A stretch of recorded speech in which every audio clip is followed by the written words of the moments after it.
Sir आता जर आपण पाहिलं तर राज्यात विशेष सर्वच भागांमध्ये ढगाळ वातावरण आहे आणि तुम्ही जसं सांगितलं होतं मागील रेकॉर्डिंगमध्ये की थंडी थोड्या प्रमाणात वाढेल, तर तशाच पद्धतीने थंडी वाढली देखील आहे. मग पुढील अंदाज कसा राहील?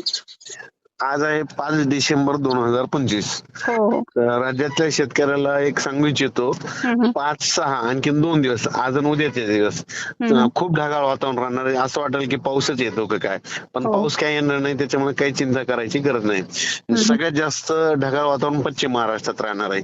मग सांगली जिल्हा, सातारा जिल्हा, सोलापूर, कोल्हापूर, पुणे, इकडं याच्यानंतर अहिल्यानगर, ह्या पट्ट्यामध्ये जर जास्त ढगाळ वातावरण राहणार आहे, पण पाऊस काय येणार नाही. हो. ढगाळ वातावरण राहत असल्यामुळे काय होणार आहे की वातावरणामध्ये 2 दिवस धुकं राहणार आहे. धुकं हो. दिवसा देखील असं धुकं दिसेल. हो. त्याच्यामुळे वेलवर्गीय पिकांनी, द्राक्ष बागायतदार, डाळिंब शेतकऱ्यांनी काळजी घ्यायची गरज आहे. म्हणजे यानं काय होतं, फुलावाल्याला नुकसान पोहोचत आहे. हो. हो. आणि बरोबर. त्याच्यानंतर राज्यात सांगायचं झालं तर 2 दिवस पूर्व विदर्भ, पश्चिम विदर्भ, दक्षिण महाराष्ट्र, उत्तर महाराष्ट्र, कोकणपट्टी, खानदेश सगळीकडे 2 दिवस आभाळ येणार आहे. आता उद्या आणखीन जास्त राहील, पण 7 तारखेला मात्र राज्यात तीव्र थंडीची लाट येणार आहे. मग 7 पासून जे थंडी सुरू होईल तर मग 20 तारखेपर्यंत दिवसा देखील थंडी वाजेल. असं उत्तरेकडून वारा सुटेल आणि दिवसा देखील बरेच जण स्वेटर घातलेले दिसतील. अशी थंडी राज्यभर राहणार आहे. म्हणजे सध्या काही पाऊस पडणार नाही. फक्त पाऊस काय होणार आहे, तामिळनाडू, कर्नाटक, केरळ त्या भागातच पडणार आहे. आपल्या इकडे पडणारच नाही.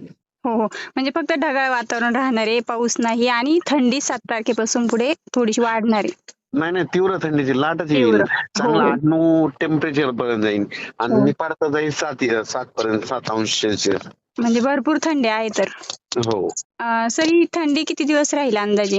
आता हे 20 तारखेपर्यंत आहेच. 7 ते 20. 20 डिसेंबर पर्यंत. हो हो हो.